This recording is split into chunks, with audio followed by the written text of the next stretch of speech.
السلام علیکم ورحمۃ اللہ۔ سامعین سے گزارش کی جاتی ہے کہ ہمارے چینل اتحاد الانصار میں جن کتابوں کی آڈیو ریکارڈنگ ہوئی ہے انہیں بھی سنیں اور اپنے دوست و احباب میں اسے شیئر کریں۔ آپ کی آسانی کے لیے ان کے لنکس ڈسکرپشن میں دے دیے گئے ہیں، اور ہمارے چینل کو سبسکرائب کرنا نہ بھولیں۔ جزاک اللہ خیر۔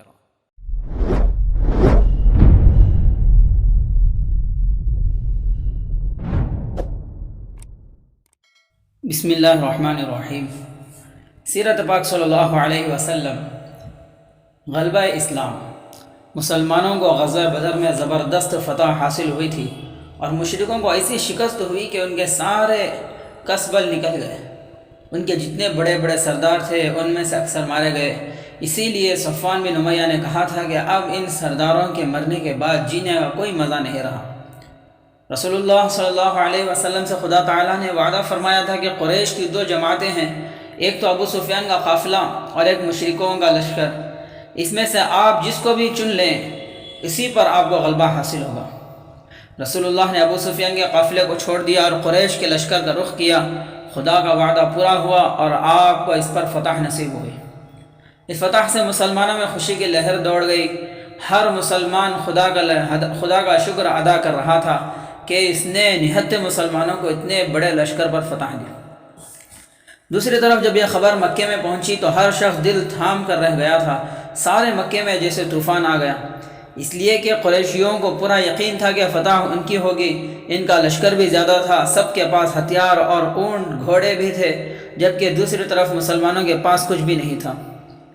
سب سے پہلے جو آدمی یہ خبر لے کر مکہ پہنچا تو وہ حیثمان بن عبداللہ تھا۔ لوگوں نے اسے دیکھتے ہی اس سے پوچھا کہ کیا خبر لائے ہو؟ حیثمان نے کہا سب قتل ہو گئے، عتبہ، شیبہ، ابو الحکم یعنی ابو جہل، امیہ، زمعہ، منبع اور ابو البختری سب قتل ہو گئے۔ جب حیثمان نے ان قریشی سرداروں کے نام گنانے شروع کیے تو لوگوں کو یقین نہیں آیا، وہ سمجھے یہ پاگل ہو گیا ہے۔ صفوان بن امیہ اس وقت حجر میں بیٹھے ہوئے تھے، یہ اس وقت تک مسلمان نہیں ہوئے تھے۔ انہوں نے کہا معلوم ہوتا ہے یہ پاگل ہو گیا ہے، اس سے ذرا میرے بارے میں تو پوچھو۔ لوگوں نے حیثمان سے صفوان کے بارے میں پوچھا۔ حیثمان سمجھ گیا کہ یہ مجھے پاگل سمجھ رہے ہیں۔ اس نے کہا یہ سامنے تو بیٹھا ہوا ہے، مگر خدا کی قسم اس کے باپ اور بھائی کو قتل ہوتے ہوئے میں نے خود دیکھا ہے۔ جب ابو لہب کو یہ خبر ملی تو ہکا بکا رہ گیا۔ اس کے بعد وہ بھاری بھاری قدموں سے چلتا ہوا حرم میں آیا اور ایک حجرے میں بیٹھ گیا۔ یہ حجرہ حضرت عباس کے غلام ابو رافع کا تھا۔ حضرت عباس، ان کی بیوی ام فضل اور ابو رافع تینوں مسلمان ہو چکے تھے، مگر وہ اس بات کو اب تک چھپائے ہوئے تھے اور مکے میں ہی رہتے تھے۔ حضرت عباس بہت دولت مند آدمی تھے، ان کا روپیہ مشرکوں میں بٹا ہوا رہتا تھا، اسی وجہ سے وہ اپنے اسلام کو چھپاتے تھے، کیونکہ اگر قریش کو پتہ چل جاتا کہ وہ مسلمان ہو گئے ہیں تو وہ ان کا روپیہ دبا کر بیٹھ جاتے اور کبھی ادا نہ کرتے۔ ابو رافع حضرت عباس کے غلام تھے۔ یہ ایک بہت بوڑھے آدمی تھے اور تیز تیر بنانے کا کام کرتے تھے۔ اس وقت بھی یہ اپنے کمرے میں بیٹھے تیر بنا رہے تھے۔ اتفاق سے اس وقت ان کی مالکن حضرت ام فضل بھی یہیں بیٹھی تھی۔ ابو لہب آیا اور یہیں آ کر بیٹھ گیا۔ تھوڑی ہی دیر میں ایک دم لوگوں کی آواز آئی، لو یہ مغیرہ بن حرث آ گیا۔ ابو لہب نے مغیرہ کا نام سنتے ہی اسے آواز دی، میرے پاس آؤ، خدا کی قسم تم خبر لائے ہوگے۔ مغیرہ ابو لہب کے پاس آ کر بیٹھا۔ دوسرے لوگ بھی آ کر چاروں طرف کھڑے ہو گئے۔ ابو لہب نے مغیرہ سے پوچھا بھتیجے اب بتاؤ وہاں کیا گزری؟ مغیرہ نے جواب دیا خدا کی قسم بس اتنی بات ہے کہ جیسے ہی وہ ہمارے مقابلے کو آئے ہم نے ہمت ہار دی، ہم نے خود کو ان کے سامنے پیش کر دیا اور پھر انہوں نے جیسے چاہا ہمیں قتل کیا، جیسے چاہا گرفتار کیا۔ مگر خدا کی قسم میں پھر بھی کسی کو الزام نہیں دیتا، کیونکہ جن کو ہم نے اپنے سامنے دیکھا وہ بالکل سفید تھے اور سیاہ اور سفید گھوڑوں پر سوار تھے۔ ہمیں زمین اور آسمان کے بیچ میں وہی نظر آ رہے تھے، ان کا کوئی مقابلہ نہیں کر سکتا تھا۔ یہ بات ابو رافع بھی سن رہے تھے، ان سے نہیں رہا گیا، انہوں نے فوراً کہا خدا کی قسم وہ فرشتے تھے۔ ابو رافع نے ابھی یہ جملہ پورا ہی نہیں کیا تھا کہ ابو لہب کا ایک زوردار تھپڑ ان کے منہ پر پڑا۔ اس پر ابو رافع بھی غصے میں کھڑے ہو گئے، مگر وہ بوڑھے آدمی تھے۔ ابو لہب نے ایک دم ان کو دبوچ لیا اور اٹھا کر زمین پر دے مارا۔ اس کے بعد اس نے جھپٹ کر انہیں تھپڑوں اور مکوں سے مارنا شروع کر دیا۔ ابو رافع کی مالکن حضرت ام فضل یہ سب کچھ دیکھ رہی تھی، ان سے نہیں رہا گیا، انہوں نے غصے میں ایک موٹا ڈنڈا اٹھایا اور پوری قوت سے ابو لہب کے سر پر مارا۔ ڈنڈا لگتے ہی اس کے سر میں سے خون کا فوارہ پھوٹ پڑا۔ اس کے بعد ام فضل نے ڈانٹ کر ابو لہب سے کہا، بے شرم، اس کا مالک یہاں نہیں ہے تو اسے ذلیل کرنا چاہتا ہے۔ ابو لہب ڈنڈا کھا کر اور ذلیل ہو کر چپکا ہی وہاں سے چلا گیا۔ اس کے بعد خدا تعالیٰ کا یہ دشمن ایک ہفتے ہی زندہ رہا۔ جنگ بدر سے پہلے یہ عاتقہ کا خبر سن کر ڈر گیا تھا، اسی لیے خود لڑائی میں یہ نہیں گیا، بلکہ اپنی جگہ اس نے 4000 درہم میں عاص کو بھیج دیا تھا، مگر پھر بھی خدا تعالیٰ نے اپنے رسول کے اس دشمن کو نہیں چھوڑا۔ جب ابو لہب کو اس جنگ کا انجام معلوم ہوا تو یہ اپنے گھر جا کر بیٹھ پڑ گیا اور ہر وقت اسی غم میں گھلنے لگا۔ 8 ہی دن کے بعد اس کے طاعون کی طرح کا پھوڑا نکلا۔ عرب کے لوگ اس بیماری سے بہت ڈرتے تھے، جس کو یہ بیماری ہوتی تھی اس کے پاس بھی نہیں جاتے تھے۔ ابو لہب اسی پھوڑے کی وجہ سے مر گیا، مگر کوئی آدمی بھی اس کے پاس جانے کی ہمت نہیں کر سکا۔ 3 دن تک اس کی لاش یوں ہی پڑی سڑتی رہی۔ اس کے بیٹوں نے اس گھر میں جانا چھوڑ دیا۔ 2-3 دن میں اس کی لاش اتنی سڑ گئی کہ سارے محلے میں بدبو پھیل گئی، لوگوں کا وہاں رہنا مشکل ہو گیا۔ آخر 2-3 دن کے بعد مجبور ہو کر لوگ ابو لہب کے بیٹوں کے پاس آئے اور ان کو ڈانٹا کہ تمہیں شرم نہیں آتی، تمہارے باپ کی لاش پڑی سڑ رہی ہے اور تم اس کو دفن نہیں کرتے۔ بیٹوں نے کہہ دیا کہ وہ پھوڑے کی بیماری میں مرا ہے، اس لیے ہمیں اس کے قریب جانے کی ہمت نہیں ہوتی۔ سبھی لوگ اس بیماری سے ڈرتے تھے، مگر اس کو چھوڑ بھی نہیں سکتے تھے۔ آخر لوگوں نے کہا کہ آؤ ہم سب مل کر اسے کہیں پھینک آئے۔ اب یہ سب اندر گئے۔ وہاں بدبو کی وجہ سے دماغ پھٹا جا رہا تھا، لوگوں کو اتنی گھن آ رہی تھی کہ کوئی بھی اس کے قریب نہ گیا۔ دور سے ہی انہوں نے اس پر پانی ڈالا اور پھر ناک پر انگلیاں رکھ کر کسی طرح اسے وہاں سے اٹھایا۔ یہ لوگ اسے لے کر شہر سے باہر پھینک آئے۔ اس طرح خدا نے اس بدبخت کا انجام خراب کیا اور رسول اللہ صلی اللہ علیہ وسلم کو تکلیفیں پہنچانے والا یہ شیطان دنیا اور آخرت میں رسوا ہوا۔ جب قریش کو اس خبر کی تصدیق ہو گئی کہ ان کا لشکر تباہ ہو گیا تو سارے مکے پر غم کی گھٹا چھا گئی۔ لوگوں نے رونا دھونا اور اپنے رشتہ داروں کا ماتم کرنا شروع کر دیا، مگر پھر قریش کو خیال ہوا کہ جب ہمارے رونے دھونے کی خبریں محمد اور ان کے ساتھیوں تک پہنچے گی تو ہم پر ہنسیں گے، اس لیے انہوں نے مکے میں اعلان کرایا کہ کوئی رونے دھونے کی آواز بھی نہ نکالے۔ اس اعلان سے سارے مکے میں سناٹا چھا گیا۔ ہر شخص نے اپنے اونٹ سے لیے، ان کے دل تڑپ رہے تھے، سینے غم سے گھٹ رہے تھے، مگر وہ آنسو نہیں بہا سکتے تھے۔ ہر آدمی اپنے سرداروں کے اعلان سے مجبور تھا۔ مکے میں ایک شخص تھا، اسود بن مطلب، بدر کے میدان میں اس کے 3 بیٹے قتل ہوئے تھے۔ وہ ان کی یاد میں تڑپ رہا تھا، اس کا دل چاہتا تھا کہ وہ بیٹوں کی یاد میں دل کھول کر روئے، مگر اس اعلان کے بعد وہ بے بسی سے اندر اندر گھٹتا رہا۔ اسی غم میں وہ اندھا ہو گیا۔ ایک رات وہ اپنے گھر میں بے قرار پڑا ہوا تھا، اپنے بیٹوں کی یاد میں وہ بے چینی سے کروٹیں بدل رہا تھا۔ اچانک رات کے سناٹے میں اسے کسی کے سسکنے کی آواز آئی، کوئی عورت کہیں رو رہی تھی۔ اسود نے فوراً اپنے غلام کو بلایا اور اس سے کہا، ذرا معلوم کر کے آؤ کہ کیا رونے کی اجازت ہو گئی ہے، کیا قریش نے اپنے مقتولوں پر رونا شروع کر دیا ہے؟ شاید میں بھی اپنے بیٹوں پر آنسو بہا سکوں، اس لیے کہ میرا سینہ جلا جا رہا ہے۔ غلام باہر گیا، تھوڑی دیر میں اس نے واپس آ کر کہا، کسی عورت کا اونٹ کھو گیا ہے، وہ اس کی وجہ سے رو رہی ہے۔ اس پر اسود نے فوراً یہ شعر پڑھا، اتبکی ان اظل لها بعیر ویمنعها من النوم السہود فلا تبکی علی بکر ولکن علی بدر تقاصرت بالجلود۔ ترجمہ: کیا یہ عورت اس لیے رو رہی ہے کہ اس کا اونٹ گم ہو گیا ہے اور اس کی وجہ سے وہ اتنی بے چین ہے کہ اسے نیند نہیں آ رہی؟ نہیں، وہ بکر یعنی اونٹ پر نہیں رو رہی ہوگی، بلکہ بدر یعنی جنگ بدر پر رو رہی ہوگی جس نے نسلیں ختم کر دی۔ اس طرح خدا تعالیٰ نے جنگ بدر میں کافروں کو نیچا دکھایا اور انہیں برباد کر دیا۔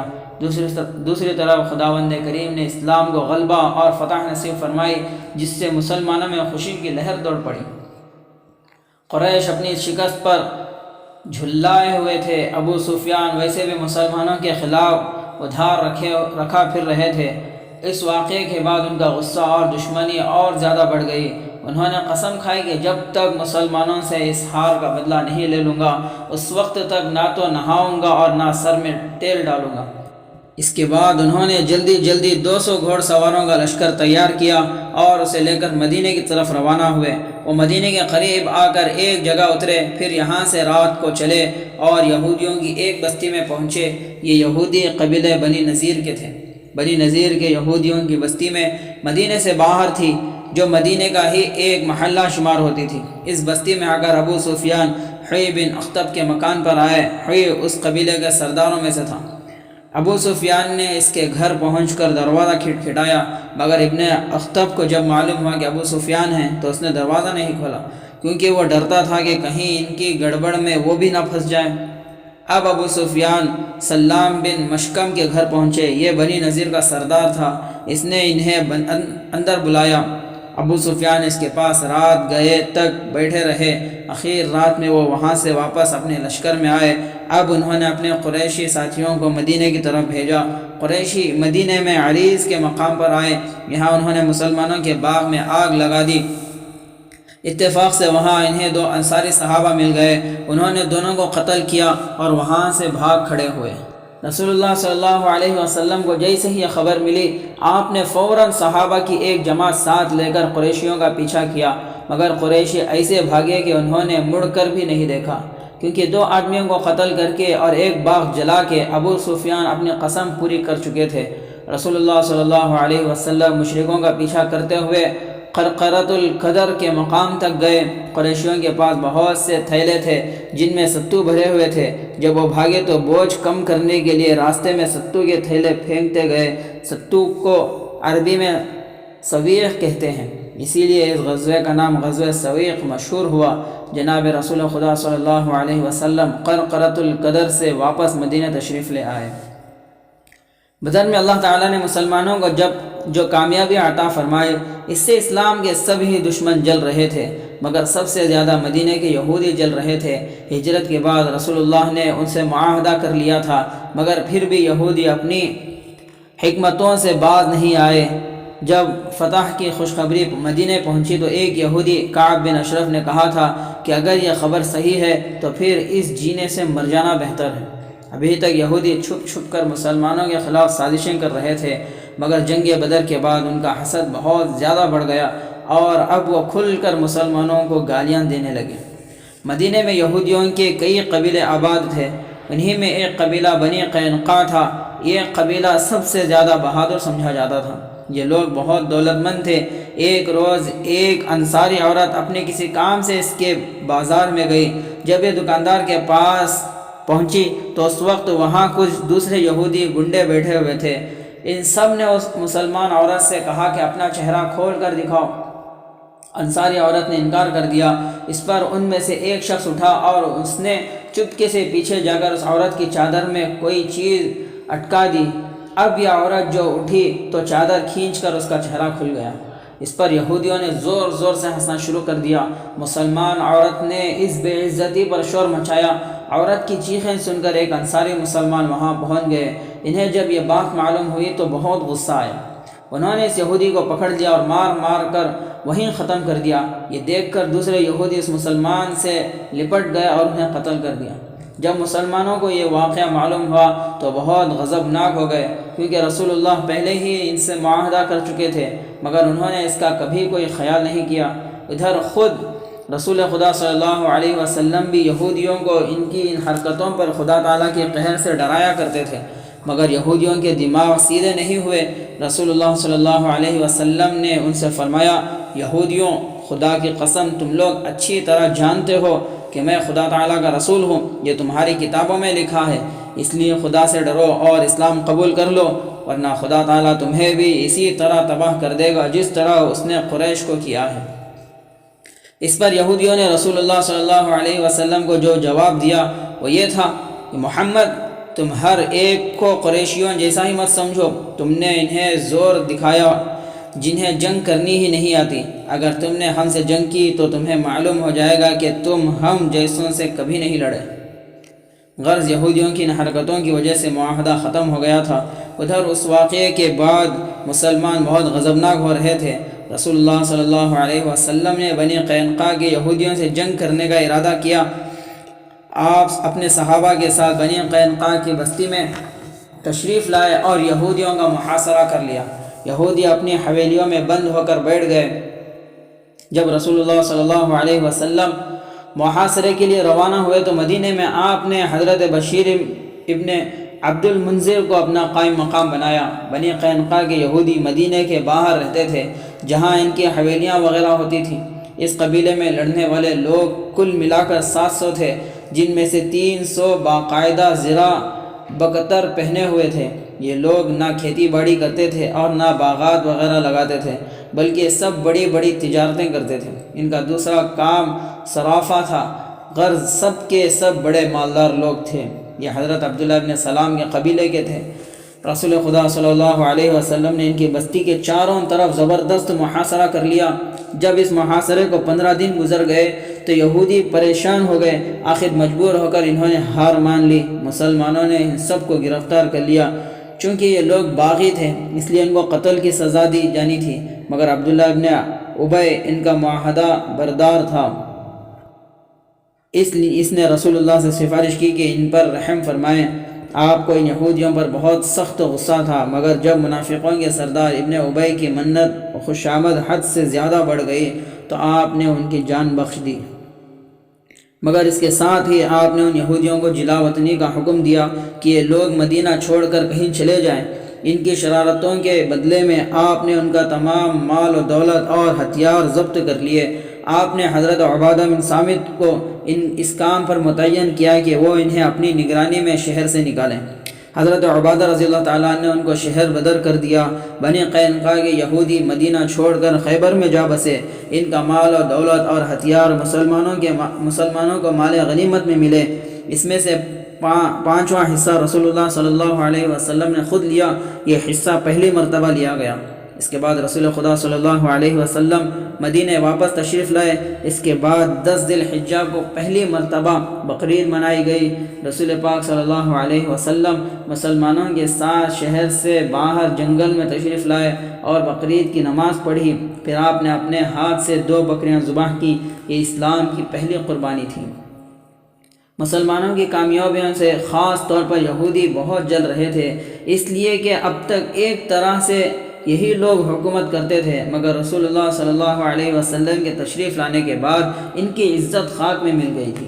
اس لیے مسلمانوں سے سب سے زیادہ انہی ہی جلن تھی۔ یہودیوں میں ایک شخص تھا کعب بن اشرف، یہ قبیلہ طے کا تھا اور اس کی ماں بنو نذیر میں کی تھی۔ کعب بڑا دولت مند آدمی تھا، ساتھ ہی یہ شاعر بھی تھا۔ یہودیوں میں اس کی بڑی عزت و شہرت تھی۔ اس کو مسلمانوں سے خدا واسطے کی دشمنی تھی۔ ہر وقت رسول پاک اور مسلمانوں کے پیچھے پڑا رہتا تھا۔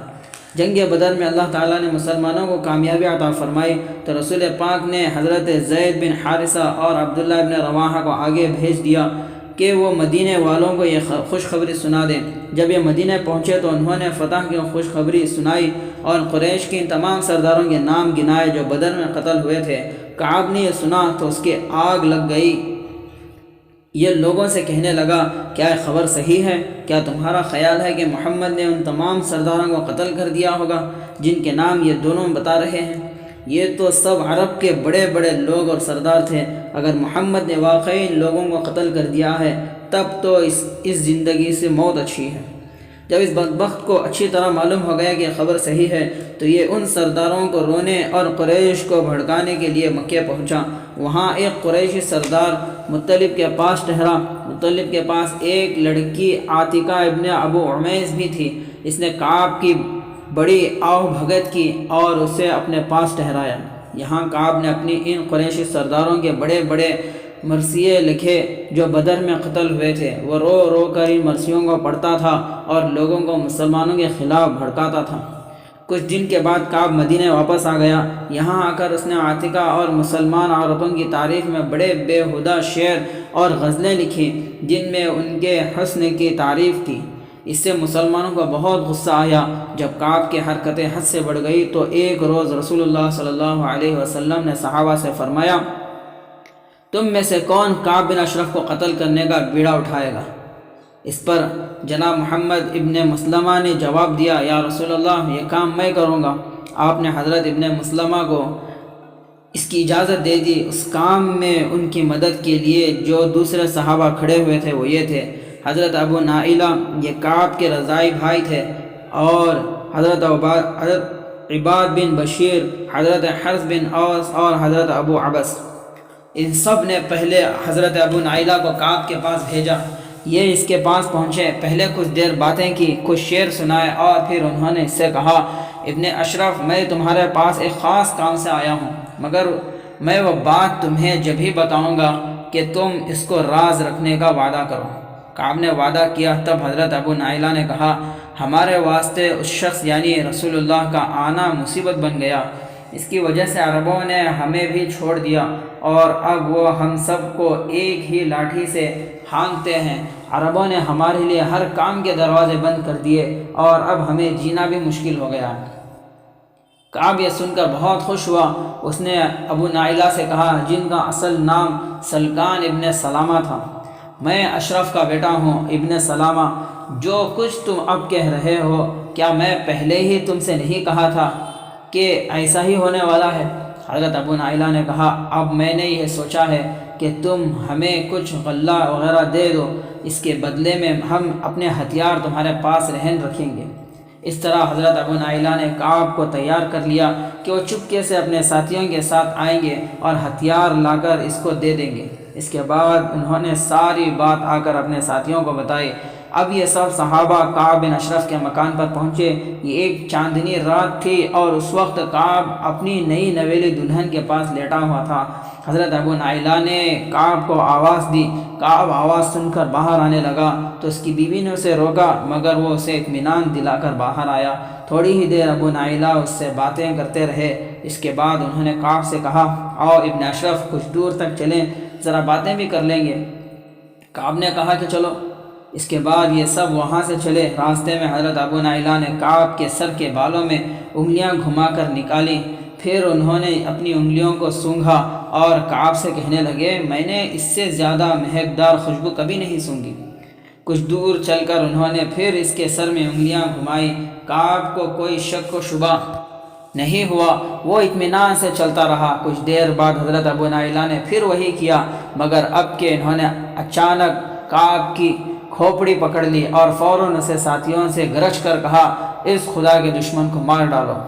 حضرت ابو نائلہ کے تمام ساتھی ایک دم کعب پر چڑھ دوڑے، بہت سی تلواریں ایک ساتھ اس پر لہرائیں، آخر انہوں نے مار مار کر اسے ختم کر دیا۔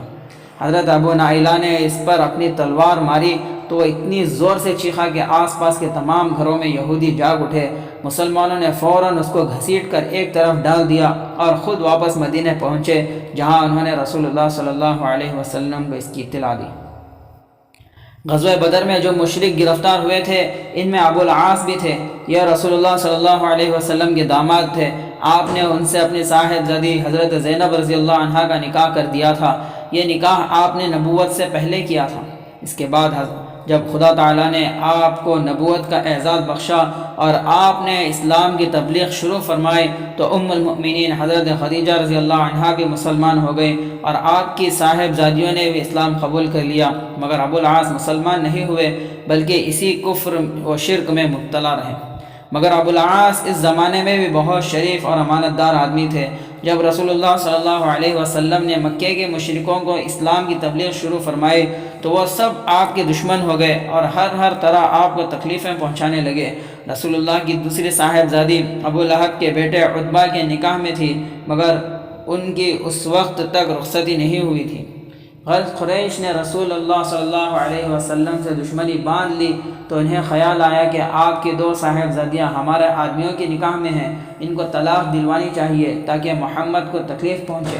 وہ لوگ کہنے لگے: اگر تم لوگ محمد کی بیٹیوں کو طلاق دلوا دو تو وہ ان کی پریشانی میں لگ جائیں گا۔ یہ سوچ کر مشرک پہلے ابو العاص کے پاس آئے اور ان سے کہنے لگے: محمد کی بیٹی کو طلاق دے دو، اس کے بعد قریش کی جس لڑکی سے تم شادی کرنا چاہو گے ہم اسی سے کرا دیں گے۔ مگر ابو العاص نے انہیں جو جواب دیا اس سے وہ مشرک بہت مایوس ہوئے، کیونکہ انہوں نے کہہ دیا: ہرگز نہیں، خدا کی قسم میں اپنی بیوی کو طلاق نہیں دوں گا، مجھے اپنی بیوی کے سوا قریش کی کوئی لڑکی پسند نہیں ہے۔ اس کے بعد جب قریش عتبہ کے پاس گئے تو وہاں وہ اپنی چال میں کامیاب ہو گئے، کیونکہ عتبہ نے فوراً حضور صلی اللہ علیہ وسلم کے صاحبزادی کو طلاق دے دی اور اپنی پسند سے ایک اور قریشی لڑکی کے ساتھ بیاہ کر لیا۔ اسی واسطے رسول اللہ صلی اللہ علیہ وسلم ابو العاص کی تعریف فرمایا کرتے تھے۔ عتبہ سے مشرکوں نے تو اس لیے حضور کے صاحبزادی کو طلاق دلوائی تھی کہ اس سے آپ کو تکلیف پہنچے، مگر اس میں اللہ تعالیٰ کی مصلحت یہ تھی کہ اس طرح وہ ایک مشرک کے نکاح میں رہنے سے محفوظ ہو گئے۔ اگرچہ اسلام نے حضرت زینب اور ابو العاص کے راستے میں الگ الگ کر دیے تھے، مگر اس وقت یہ رسول خدا کی بس میں نہیں تھا کہ آپ حضرت زینب کو طلاق دلوا دیتے، اس لیے مسلمان ہو کر بھی وہ ان کے پاس رہیں اور ان کے شوہر کافر رہیں۔ اس کے بعد رسول اللہ صلی اللہ علیہ وسلم ہجرت فرما کر مدینہ تشریف لے آئے اور حضرت زینب رضی اللہ عنہ مکے ہی میں اپنے شوہر کے پاس رہ گئیں۔ جب قریش جنگ بدر کے لیے چلے تو ان کے ساتھ ابو العاص بھی مسلمانوں سے لڑنے آئے۔ جنگ میں مشرکوں کو خدا تعالیٰ نے شکست دی، بہت سے مسلمانوں کے ہتھیار ہاتھوں گرفتار ہو گئے، انہی میں ابو العاص بھی تھے۔ لڑائی کے بعد دوسرے قیدیوں کے ساتھ ابو العاص کو بھی مدینے لایا گیا۔ یہاں صحابہ کے مشورے سے یہ طے ہوا کہ قیدیوں کو قتل کرنے کے بجائے ان سے فدیہ یعنی جان کی قیمت لے کر انہیں چھوڑ دیا جائے۔ قریشیوں نے اپنے قیدیوں کے لیے فدیہ بھیجا، انہی میں حضور صلی اللہ علیہ وسلم کی صاحبزادی حضرت زینب رضی اللہ عنہا نے اپنے شوہر ابو العاص کا فدیہ بھیجا۔ اس فدیے میں انہوں نے حضرت خدیجہ رضی اللہ عنہا کا ایک ہار بھی بھیجا۔ یہ ہار حضرت خدیجہ رضی اللہ عنہا کا تھا، انہوں نے شادی کے وقت یہ اپنی بیٹی کو دیا تھا۔ یہ ہار رسول اللہ صلی اللہ علیہ وسلم کے سامنے پیش ہوا کہ اسے آپ کی صاحبزادی نے اپنے شوہر کے فدیے میں بھیجا ہے۔ آپ نے جب یہ ہار دیکھا تو آپ کو حضرت خدیجہ رضی اللہ عنہا یاد آ گئی اور آپ کے آنکھوں میں آنسو آ گئے۔ آپ پر بہت زیادہ اس بات کا اثر تھا، اس لیے آپ صلی اللہ علیہ وسلم نے حضرات صحابہ سے فرمایا، اگر تمہاری رائے ہو تو اس کے یعنی زینب کے قیدی کو چھوڑ دو اور اس کا یہ ہار بھی واپس کر دو۔ سب نے عرض کیا، ضرور یا رسول اللہ۔ مسلمانوں نے فوراً ابو العاص کو چھوڑ دیا، مگر ساتھ ہی رسول اللہ صلی اللہ علیہ وسلم نے ان سے یہ وعدہ بھی لیا کہ مکے پہنچ کر حضرت زینب کو مدینے واپس بھیج دیں گے، کیونکہ اب اسلام کی وجہ سے وہ دونوں ایک ساتھ نہیں رہ سکتے۔ ابو العاص نے مکے جا کر حضرت زینب کو بتایا کہ انہیں رسول اللہ صلی اللہ علیہ وسلم بلا رہے ہیں۔ ادھر رسول اللہ نے حضرت زید بن حارثہ اور ایک انصاری کو ہدایت کی کہ مکے اور مدینے کے درمیان ایک جگہ حضرت زینب کا انتظار کریں، جب ابو العاص انہیں وہاں پہنچا دیں تو یہ دونوں ان کو مدینہ لے آئیں۔ جب حضرت زینب رضی اللہ عنہا کو اس کی خبر ہوئی تو انہوں نے سفر کی تیاری شروع کر دی۔ ایک دن حضرت زینب رضی اللہ عنہا اپنی تیاری میں لگی ہوئی تھی کہ ان کے پاس ایک مشرک عورت ہندہ بن عتبہ آئی۔ اس نے کہا کہ محمد کی بیٹی، میں نے سنا ہے کہ تم اپنے باپ کے پاس جانے کا ارادہ کر رہی ہو۔ حضرت زینب رضی اللہ عنہا کو ڈر ہوا کہ بات پھیل نہ جائے، اس لیے انہوں نے کہہ دیا کہ نہیں، میرا ایسا کوئی ارادہ نہیں۔ مگر ہندہ نے پھر کہا، بھتیجی تکلف مت کرو، اگر تمہیں اپنے سفر کے سلسلے میں کسی چیز کی ضرورت ہو یا اپنے باپ کے پاس پہنچنے کے لیے روپے پیسے کی ضرورت ہو تو بے تکلف کہہ دو، میں تمہاری ضرورت پوری کر دوں گی۔ مگر حضرت زینب ڈری ہوئی تھی، اس لیے انہوں نے اسے ٹال دیا۔ ابو العاص نے خود جانے کے بجائے اپنے بھائی کنانہ سے کہا کہ حضرت زینب کو لے جائے۔ جب حضرت زینب تیار ہو گئیں تو کنانہ ابن ربیع بھی اپنی تیر کمان لے کر آ گیا اور ایک دن حضرت زینب رضی اللہ عنہا کو لے کر روانہ ہو گیا۔ قریش کو معلوم ہوا کہ رسول اللہ صلی اللہ علیہ وسلم کی صاحبزادی مدینہ جا رہی ہے۔ وہ تو ایسے موقع کی تاک میں رہتے تھے، انہوں نے سوچا کہ حضرت زینب کو روک لیں تاکہ اس طرح رسول اللہ صلی اللہ علیہ وسلم کو تکلیف پہنچائیں۔ یہ سوچتے ہی قریش کے بہت سے آدمی انہیں راستے ہی میں روکنے کے لیے چل پڑے۔ ابھی حضرت زینب رضی اللہ عنہا ذی طوا تک ہی پہنچی تھی کہ پیچھے سے قریش نے انہیں جا لیا۔ سب سے پہلے ان میں سے ایک آدمی حبار ابن اسود آگے بڑھا اور اس نے اپنا نیزہ دیکھا اور حضرت زینب رضی اللہ عنہا کو ڈرایا۔ حضرت زینب اونٹ پر اپنے ہودج میں بیٹھی ہوئی تھی۔ جیسے ہی حبار نے انہیں نیزہ دکھا کر ڈرایا، کنانہ نے فوراً اپنا تیر کمان بھی نکال لیا اور اس کا رخ قریش کی طرف کر کے اس نے کہا، خدا کی قسم، جو بھی میرے سامنے آئے گا میں یہ تیر اس کے آر پار کر دوں گا۔ اسی وقت ابو سفیان آگے آئے اور انہوں نے کنانہ سے کہا، بھائی ذرا اپنی تیر ہماری طرف سے ہٹا لو تاکہ ہم تم سے کچھ بات کر سکیں۔ کنانہ نے تیر کمان نیچے کر لی اور ان سے پوچھا کہ کیا کہنا چاہتے ہو؟ ابو سفیان نے اس کے پاس جا کر کہا، تم نے جو کچھ کیا ٹھیک نہیں کیا۔ تم اس عورت کو سرداروں کی مرضی کے بغیر کھلم کھلا لے کر نکل آئے، حالانکہ تمہیں معلوم ہے کہ محمد کی وجہ سے ہم پر کتنی بڑی بڑی مصیبتیں اور تباہیاں آئی ہیں۔ تم ایسے آدمی کی بیٹی کو ہمارے سامنے کھلم کھلا لے جا رہے ہو۔ اس سے لوگ سوچ رہے ہیں کہ اس سے ہماری ہتک اور رسوائی ہوتی ہے۔ ویسے خدا کی قسم ہم یہ نہیں چاہتے کہ اس کو اس کے باپ سے جدا کر کے یہاں روکے رکھیں، نہ ہمیں اس کی ضرورت ہے، بلکہ ہم تو صرف اتنا ہی چاہتے ہیں کہ اس وقت تم اس کو واپس لے چلو، اور جب لوگ اس بات کو بھول جائیں اور وہ یہ سمجھنے لگیں کہ ہم اس کو واپس لے آئے ہیں، تب تم چپکے سے اسے لے کر نکل جانا اور اس کے باپ کے پاس پہنچا دینا۔ کنانہ کے یہ بات سمجھ میں آ گئی اور وہ حضرت زینب رضی اللہ عنہا کو لے کر واپس مکے آ گئے۔ کچھ دن بعد جب لوگوں کے ذہن ادھر سے ہٹ گئے تو وہ انہیں رات کے وقت لے کر نکل گئے اور حضرت زید بن حارثہ کے پاس پہنچا آئے۔ حضرت زید انہیں لے کر رسول اللہ صلی اللہ علیہ وسلم کے پاس آ گئے۔ جس وقت رسول اللہ صلی اللہ علیہ وسلم غزوہ بدر کے لیے تشریف لے گئے تھے تو آپ کے صاحبزادی حضرت رقیہ رضی اللہ عنہ اس وقت بہت بیمار تھیں۔ ان کی شادی حضرت عثمان رضی اللہ تعالیٰ عنہ سے ہو چکی تھی۔ رسول اللہ نے حضرت رقیہ کی بیماری کی وجہ سے حضرت عثمان کو مدینے میں چھوڑ دیا تھا تاکہ وہ اپنی بیوی کی تیمارداری کریں، مگر رسول اللہ صلی اللہ علیہ وسلم کے تشریف لے جانے کے بعد حضرت رقیہ کا انتقال ہو گیا۔ جب بدر میں مسلمانوں کو فتح حاصل ہوئی اور حضرت زید بن حارثہ یہ خوشخبری لے کر مدینے پہنچے تو اس وقت حضرت عثمان اور دوسرے مسلمان حضرت رقیہ کو دفنانے کے بعد قبر کی مٹی برابر کر رہے تھے۔ واپسی کے بعد جب رسول خدا صلی اللہ علیہ وسلم کو یہ خبر ملی تو آپ کو بہت صدمہ ہوا۔ ادھر خود حضرت عثمان اپنی پاک بیوی کے انتقال کے بعد ہر وقت اداس رہا کرتے تھے کیونکہ ان پر اس کا اثر بہت زیادہ تھا۔ رسول خدا بھی ان کو ہر وقت غمگین دیکھتے تھے۔ ایک روز آپ نے حضرت عثمان سے پوچھا، کیا بات ہے؟ میں تمہیں ہر وقت غمگین دیکھتا ہوں۔ حضرت عثمان نے عرض کیا، یا رسول اللہ، کیا اتنا بڑا غم بھی کسی پر پڑا ہوگا جیسا مجھ پر پڑا ہے کہ میرے اور آپ کے درمیان سے سسرالی رشتہ ختم ہو گیا؟ ابھی حضرت عثمان رضی اللہ تعالیٰ نے یہ بات کہہ ہی رہے تھے کہ آپ نے ان سے فرمایا، یہ جبرائیل علیہ السلام میرے پاس خدا تعالیٰ کا حکم لائے ہیں کہ میں رقیہ کی بہن ام کلثوم کا تم سے نکاح کر دوں۔ اس کے بعد آپ صلی اللہ علیہ وسلم نے خدا تعالیٰ کے حکم کے مطابق اپنی دوسری صاحبزادی حضرت ام کلثوم کو حضرت عثمان رضی اللہ تعالیٰ عنہ سے بیاہ دیا۔ اس شادی کے بعد ایک روز آپ حضرت ام کلثوم کے پاس تشریف لے گئے اور ان سے پوچھا، بیٹی تم نے اپنے شوہر کو کیسا پایا؟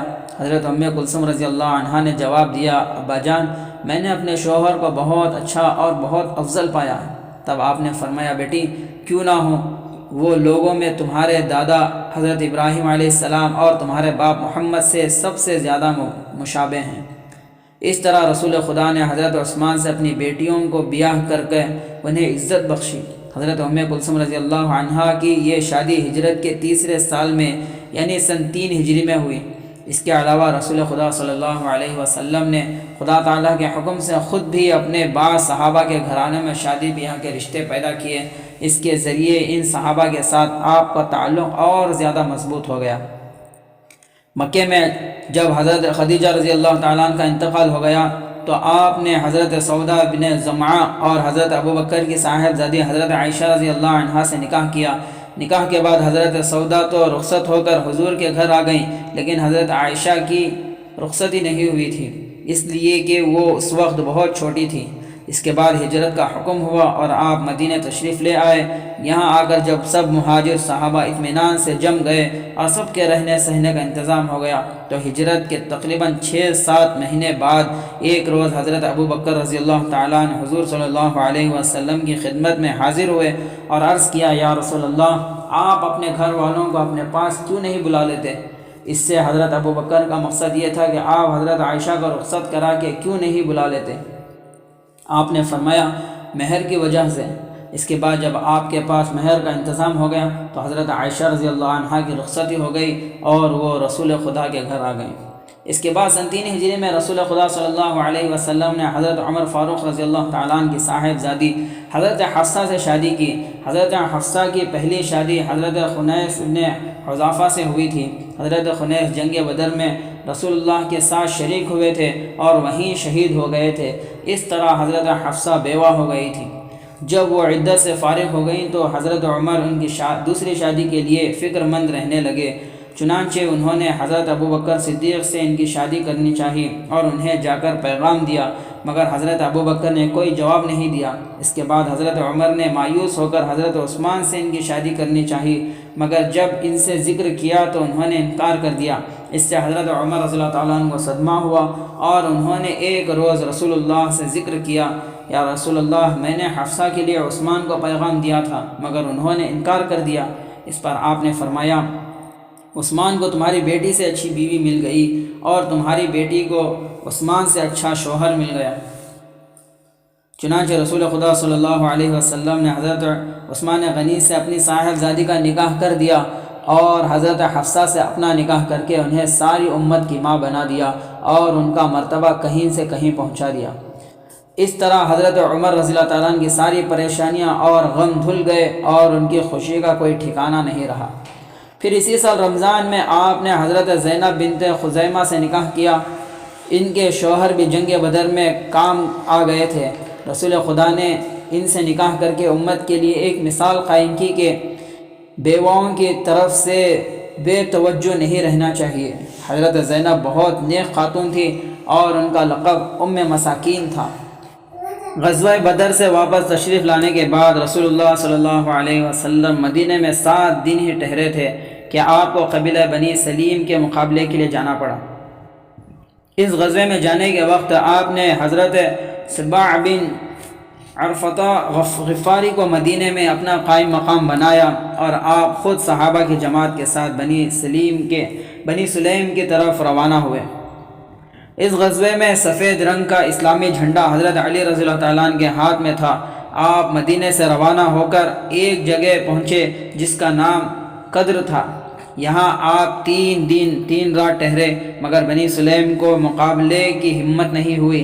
آخر آپ 3 دن وہیں ٹھہرنے کے بعد مدینہ واپس تشریف لے آئے۔ پھر اسی سال یعنی سن 2 ہجری میں آپ نے اپنی صاحبزادی حضرت فاطمہ کی شادی حضرت علی رضی اللہ تعالیٰ عنہ سے کی۔ یہ شادی رجب یا رمضان کے مہینے میں ہوئی۔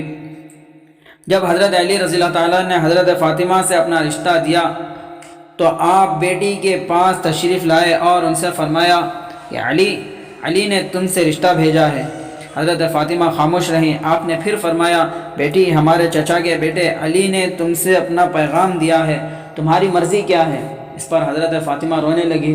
آخر میں انہوں نے عرض کیا، جس بات سے خدا تعالیٰ اور اس کے رسول راضی ہیں میں بھی اس سے راضی ہوں۔